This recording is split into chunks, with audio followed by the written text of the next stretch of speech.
అసలు కొందరికి పని పాట ఏముండదా? చేతులు ఎప్పటికీ మునుముల పెడుతూనే ఉంటాయా మన దేశం మీద? వాళ్ళకెందుకు గంతగనం ఏడుపు కావచ్చు? మన జనాల మీద ఎందుకంత కండ్లమంట? అసలు బాంబులేసి మందిని చంపితే వాళ్ళకచ్చే ఆనందం ఏంది కావచ్చు? వాళ్ళ చిన్న మెదడు చితికిపోను. ఢిల్లీలో సోమవారం బాంబులు వేసిరు కదా ఉగ్రవాదిగాలే అని అంటున్నారు వాళ్ళు. అసలు వాళ్ళ కాన్సెప్ట్ ఏంది కావచ్చు? మళ్ళెందుకు గీ పని పెట్టుకున్నారు వాళ్ళు? కథకు నవ్వారెద్దు.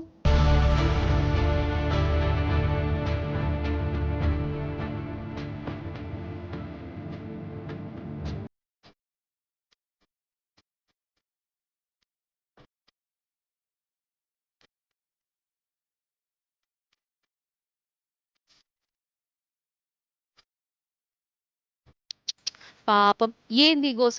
ఆ కంతిరోలకు కొంచెమన్నా మానవత్వం అనేది లేదా?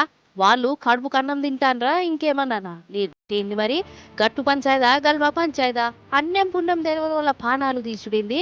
అసలు ఎందుకు చచ్చిపోతున్నా మూడా అని తెలవకుండా పానాలు పోయినాయి వీళ్ళయి. ఢిల్లీ ఎర్రకోట కాడ సోమవారం కారు బాంబు వేలే కదా, ఇగో గీ దివానగాలేనట గీ దిక్మాల ప్లాన్ వేసి మందిని చంపింది. వీళ్ళ చేతులు ఇరిగిపోను. ఉగ్రవాదులు గాలేనటనొల్ల ఇండ్ల నలుగురు డాక్టర్ చదువులు కూడా చదువుతురట. ఇక చెప్పు, డాక్టర్ చదువులంటే స్టెథోస్కోప్ పట్టుకొని పానాలు కాపాడతారు కానీ వీళ్ళేంది గవ్వే చేతులతోని బాంబులు పెట్టి మంది పానాలు తీసిర్రు. అసలు బాంబులు వేలినప్పుడు చూడాలే జనాలు, ఘోరం అంటే ఘోరం. శవాలు ఏర్పడకుండా అయిపోయినాయి.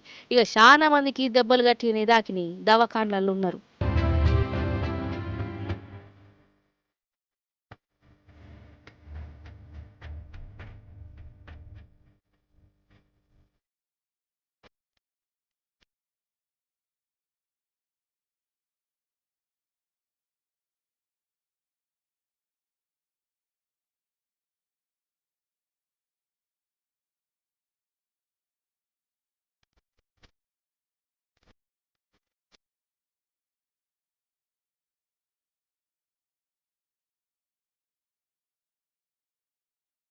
ఇక ఢిల్లీలో ఇట్లా అవుడుతూనే దేశమంతా హై అలర్ట్ అని చెప్పారు.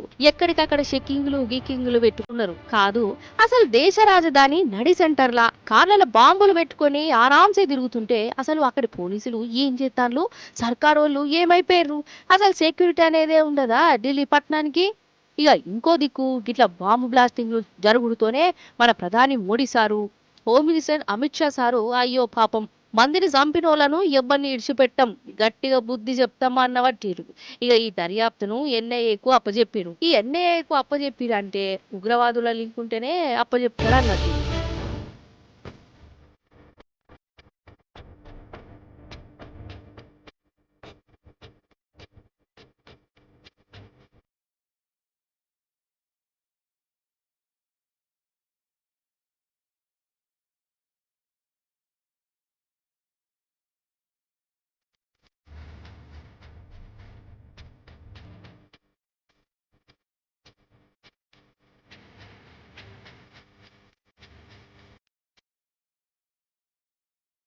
మొన్నటికి మొన్న కాశ్మీర్ పహల్గామ్లో ఉగ్రవాదిగాలు మందిని చంపిరు.